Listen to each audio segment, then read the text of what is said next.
Hello guys, welcome back to the Hitchcock Takeover, and today I'm going to be reviewing his film from 1951 off of this Turner Classics film set entitled Strangers on a Train. I'm just going to warn you beforehand, I am very tired. I've stayed up too late tonight on a work night, but I wanted to go ahead and do this review while it's fresh in my mind and get it out of the way. Hopefully it doesn't suck too bad. But Strangers on a Train tells a story of a guy named Gus who is a famous tennis player. He's on a train on his way home to a town called Metcalf, and he meets up with this strange but yet interesting guy named Bruno on the train. And Bruno knows a lot about Gus. He knows he's the tennis player. He knows some personal stuff about him, I guess through tabloids or whatever. And he knows that Gus wants a divorce from his wife. He knows their marriage is on the rocks. And, you know, Bruno does not get along with his dad. And so, you know, Bruno comes up with this wild suggestion of trading off murders. Bruno is like, hey, you know, I mean, he doesn't necessarily put it this way. I mean, it slowly, gradually leads into it, but he basically comes around to saying, hey, you know, if I'll kill your wife if you kill my dad, you know, basically type thing. Gus doesn't think much of it. He thinks it's kind of weird and all this, and he leaves the train, and he leaves his lighter behind. And so Bruno ends up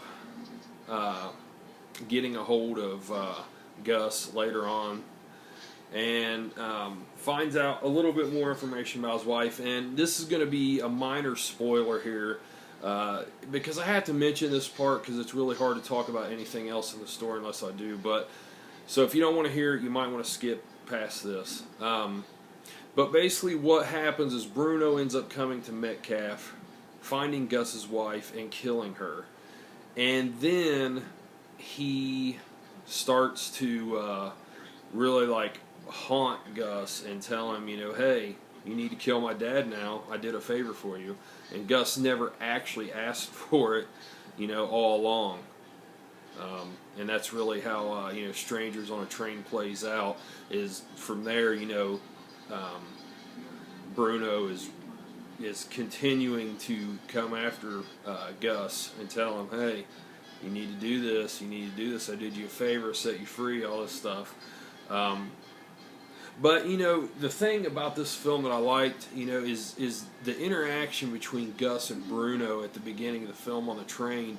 You know, it's just cool how it comes about.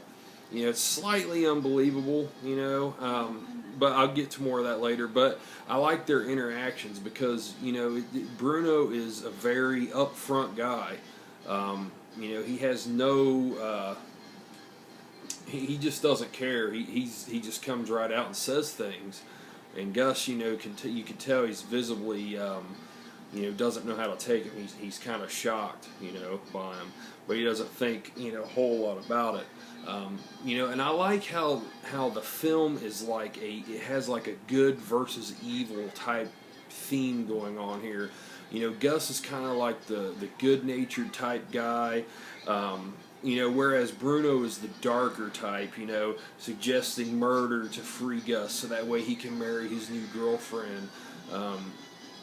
You know, it's a really interesting take on a good versus evil. It's kind of, Bruno kind of plays out like the devil on your shoulder type guy to Gus, and I really like that. You know, and there's several different things in this film as far as shooting that, you know, just shows the genius of Hitchcock, like a lot of his other films does. And one of them in particular is Gus's wife's death, Miriam or something like that. But Bruno is stalking her through this carnival type thing, her and her boyfriend, her mistress or whatever. And he eventually catches her, and when he murders her, he strangles her to death, but her glasses fall down to the grass, and you're actually watching the murder happen through the reflection in her glasses. It's just really cool. I mean, it's amazing how it's shot. And I thought it's an excellent scene. But you know, the thing with this film, you know, I heard a lot of people mention this as being one of Hitchcock's classics. And I won't deny that it's a classic, but I don't think that it's quite up there with his best work. And the reason why is because, you know, the biggest thing is this takes a bigger suspension of disbelief than what most Hitchcock films do. You know, first off, it's the story itself. You know, there are just moments in this film where the script and the story are not quite as tight as what you would expect from Hitchcock. You know, it's not as tightly sealed as a Dial M for Murder or, you know, Rope or other films like that. There's just certain elements where it's like, okay, you got to kind of, you know, let things slide a little bit in this, where that's just usually not the case. You know, and one of the biggest examples of this is when Bruno is at this party and Gus's wife's sister is there, and Bruno like does this mock strangulation on a woman there, and the whole scene just plays out really bizarre. It's just not a very well constructed scene.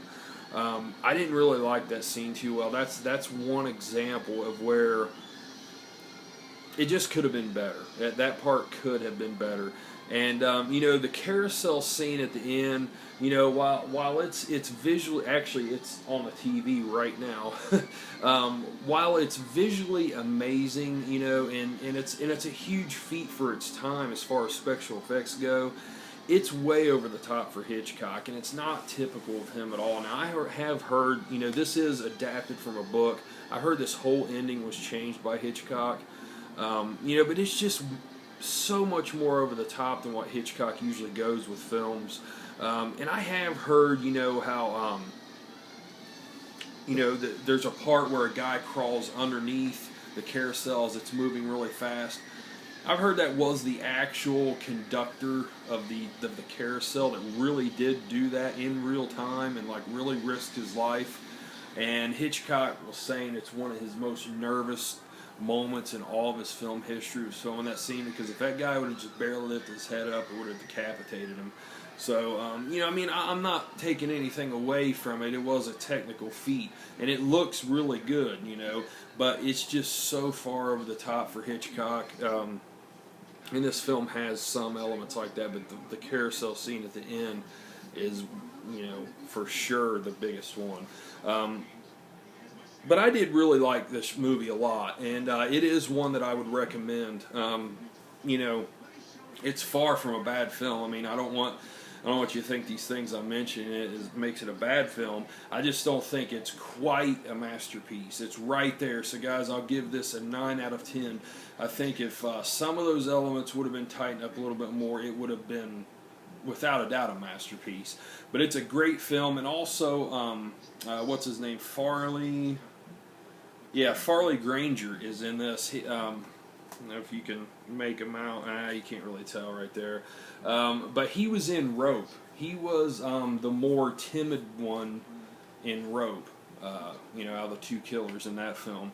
And the guy here that plays Bruno, Robert Walker, I have to say he was amazing in this. He was really good. And it's a shame because he passed away just 2 months after this film was released. Only 32 years old, some type of allergic reaction to some medicine or something. He had like a real bad nervous breakdown or something. But he was a great actor. I mean, I could see him going on to do great things after this, and it's a shame that, you know, he passed away right after the film was made. So, but yeah, guys, that is Strangers on a Train. Check it out. Really, really good film, guys. And I will see you soon with another review. We're coming up to the end here of the Hitchcock takeover, but you know, got some more coming up, a few more at least. So have a good one, guys. Later.